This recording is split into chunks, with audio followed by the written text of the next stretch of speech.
இயேசு உங்களை நேசிக்கிறார். இந்த நாள் வேதாகம தியானத்திற்கு உங்களை அன்புடன் அழைக்கிறேன். கர்த்தருடைய வேதம் குறைவற்றதும் ஆத்துமாவை உயிர்ப்பிக்கிறதுமாயிருக்கிறது. 19ஆம் சங்கீதம் 7ஆம் வசனம்.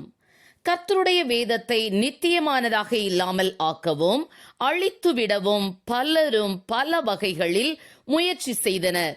அதை அழித்து ஒழித்துவிடவும் வரலாற்றில் இடம்பெறாமல் செய்யவும் என்னவெல்லாம் செய்ய முடியுமோ அனைத்தையும் செய்தனர். பாபிலோனியர் முயற்சித்தார்கள், தோல்வியடைந்தார்கள். அந்தியோகு எபிபானஸ் யூத சமயத்தையும் அவர்களுடைய பரிசுத்த நூல்களையும் அழிக்க நினைத்தான், தோல்வியடைந்தான். புதிய ஏற்பாட்டு காலத்தில் ரோம சக்கரவர்த்தியான டயோக்ளிஷியன் மக்கள் கிறிஸ்தவர்களாக மனம் திரும்பி கிறிஸ்தவம் வலுப்பெறுவதை தடுக்க சட்டத்தின் மேல் சட்டம் பிறப்பித்தான். அவன் ஆயிரக்கணக்கான கிறிஸ்தவர்களை கொன்றான், வேதாகமங்களை சுட்டரித்தான். மிகவும் பெருமிதத்துடன் கிறிஸ்தவ சமயம் அழிக்கப்பட்டு விட்டது, விக்கிரக வணக்கம் புதுப்பிக்கப்பட்டது என ஒரு தாமிர பட்டயத்தில் எழுதினான். ஆனால் அந்த ரோம பேரரசால் தேவனுடைய நித்திய வார்த்தையாகிய வேதாகமத்தை அழிக்கவோ ஒழிக்கவோ முடியவில்லை.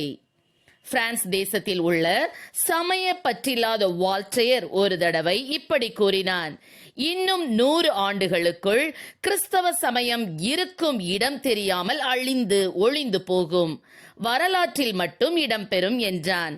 ஆனால் அந்த வால்டேர் 1778ஆம் ஆண்டு இறந்து போனான். வேதாகமம் ஒருபோதும் அழிவதில்லை. இன்றும் அப்படித்தான் இருக்கிறது. ஹாலிவுட்காரர்கள், மனித இன நல கொள்கைக்காரர்கள், பரிணாம கொள்கைக்காரர்கள், சில சபை பிரிவினர் ஆகியோர் வேதாகமத்தை அழித்துவிடவும் அதன் சக்தியை குறைக்கவும் முயற்சித்துக் கொண்டிருக்கிறார்கள். தேவனுக்கு முன்பாக துணிகரமான பாவங்களை செய்து கொண்டிருக்கின்றனர். ஆனால் வேதாகமம் நித்தியமானது. வேதாகமத்தை எரித்து போடவும் அழித்து போடவும் துண்டு துண்டாக கிழித்தெறியவும் எடுக்கப்படும் முயற்சிகள் யாவும் தோல்வியடையும். ஆண்டவராகிய இயேசு இப்படியாக கூறியிருக்கிறார்: வானமும் பூமியும் ஒழிந்து போகும், என் வார்த்தைகளோ ஒழிந்து போவதில்லை என்று. வேதாகமத்தை தனிச்சிறப்பு மிக்கதாக ஆக்கும் இன்னொரு அம்சம் என்னவென்றால் வேதாகமம் பூரணமானது ஆகும். இந்த தன்மை இதை வேறு புத்தகங்களில் இருந்து பிரித்து வித்தியாசமானதாக காட்டுகிறது. வேதாகமம் தேவனை பூரணமாக வெளிப்படுத்தும் ஒரு புத்தகமாகும். தேவனை பற்றி வெளிப்படுத்துவதில் ஒரு பகுதி மட்டுமல்ல வெளிப்படுத்தப்பட்டது கொஞ்சம், இன்னும் வெளிப்படுத்தப்பட வேண்டியது உண்டு. வேதாகமம் பூரணமானது, ஒரு குறைவும் இல்லாதது. உலகின் வெவ்வேறு இடங்களில் வெவ்வேறு நிலைகளில் உள்ள மேய்ப்பர்கள் முதல் ராஜாக்கள் வரை வெவ்வேறு காலங்களில் 40 எழுத்தாளர்களால் எழுதப்பட்டது. ஆம் பிரியமானவர்களே, இன்று உலகில் ஏன் இவ்வளவு மரணங்கள், அழிவுகள், பிரச்சனைகள், சண்டைகள், யுத்தங்கள், வேதனைகள், துன்பங்கள் இருக்கின்றன என அறிய நாம் விரும்புவோம் என்றால் உங்களுக்கு தேவை இந்த வேதாகமமே. அது மனிதனுடைய பாவம், அந்த பாவத்தால் ஏற்படும் விளைவுகள் இவற்றை விளக்கி காட்டும். தேவனுடைய அன்பு, இரக்கம், கிருபை இவற்றை குறித்து அறிய வேண்டுமானால் வேதாகமத்தை வாசியுங்கள். கிறிஸ்துவின் வருகையின் போது நீங்களும் சந்தோஷமாக கிறிஸ்துவுடன் எழுப்பப்பட வேண்டுமானால், நீங்கள் எப்படி வாழ வேண்டும் என்று அறிய வேண்டுமானால் வேதாகமத்தை வாசியுங்கள்.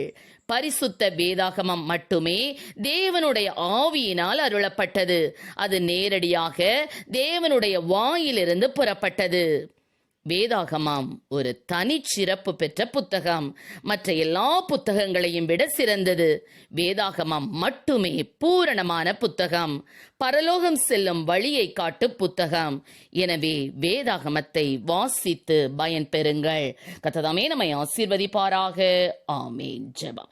எங்களை அதிகமாய் நேசத்தோடு நடத்துகிற எங்கள் அன்பே பரலோக பிதாவே, அப்பா, விலையேற பெற்ற அந்த வேதத்தை கர்த்தாவே அநேகமாயிர பொன்வெள்ளியை பார்க்கிலும் வேதாகமத்தை கர்த்தா விரும்பி படிக்கக்கூடிய கிருபைகளை ஒவ்வொரு ஒவ்வொருவருக்கும் என் தேவனீர் கொடுப்பீராக ராஜா. ஸ்தோத்திர ஆண்டவரே. வேதாகமத்தின் வார்த்தைகள் ஒவ்வொருவரையும் மாற்றி தேற்றி நடத்துகிறபடினால் உம்மை நன்றியோடு துதிக்கிறோம் அப்பா. அவைகள் பொன்னிலும் மிகுந்த பசும் பொன்னிலும் விரும்பப்படத்தக்கதும் தேனிலும் தேன்கூட்டிலிருந்து ஒழுகும் தெளி தேனிலும் மதுரமுள்ளதுமாயிருக்கிறது என்று வசனத்தின்படியப்பா. அத்தகைய மதுரமான வேதத்தை ஒவ்வொருவரும் வாஞ்சியோடு வாசிக்கக்கூடிய கிருபைகளை கொடும். ஆசீர்வதியும். இயேசுவின் நாமத்திலே ஜெபிக்கிறோம் நல்ல பிதாவே. ஆமென்.